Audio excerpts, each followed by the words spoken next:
नमस्कार, मैं हूं विजय श्री और स्वागत है आपका सियासत नगरी में। बिहार विधानसभा चुनाव की तारीखों की घोषणा होते ही राजनीतिक हलचल तेज हो गई है। एनडीए खेमे में सीट बंटवारे को लेकर बैठकों का दौर जारी है, लेकिन एलजेपी अध्यक्ष चिराग पासवान ने अब नई रणनीति अपनाई है।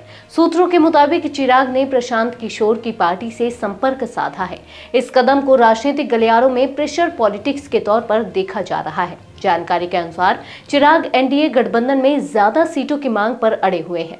उनके इस दांव के बाद बिहार बीजेपी के प्रभारी धर्मेंद्र प्रधान लगातार सहयोगी दलों से बातचीत कर रहे हैं ताकि सीट बंटवारे को जल्द अंतिम रूप दिया जा सके।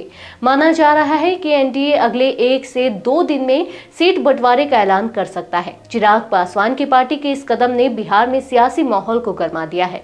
पिछले चुनावों में भी चिराग एनडीए से अलग होकर चुनाव लड़े थे। हालांकि उनके प्रदर्शन ने कुछ खास सीटें नहीं दिलाई, लेकिन जेडीयू को नुकसान अवश्य पहुंचाया। इस बार भी उनके नए दांव ने एनडीए के लिए चुनौती खड़ी कर दी है। राजनीतिक विश्लेषकों का कहना है कि चिराग का यह कदम एनडीए पर दबाव बनाने के साथ साथ गठबंधन के अंदर संतुलन बिगाड़ सकता है।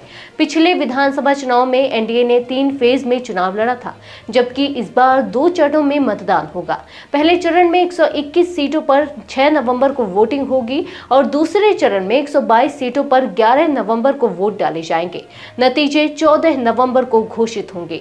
इस बीच चिराग पासवान की रणनीति और उनके दबाव की राजनीति ने बिहार चुनाव की तस्वीर को और जटिल बना दिया है।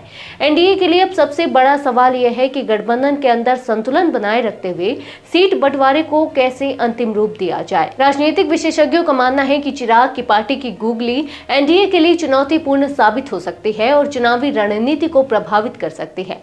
बिहार की सियासत अब अगले कुछ दिनों में और गर्म होने वाली है, क्योंकि गठबंधन और सीटों के दांव पेच का खेल पूरी तरह से खुलकर सामने आने वाला है। आज के लिए बस इतना ही। अगर आपके इलाके में कोई राजनीतिक लापरवाही, भ्रष्टाचार या जनहित से जुड़ी समस्या है तो आप चुप मत रहिए, अपनी शिकायत हमें भेजिए। सियासत नगरी आपकी आवाज को मंच देगा और जवाबदेही तय करेगा, क्योंकि अब हर सवाल होगा सीधा सत्ता से।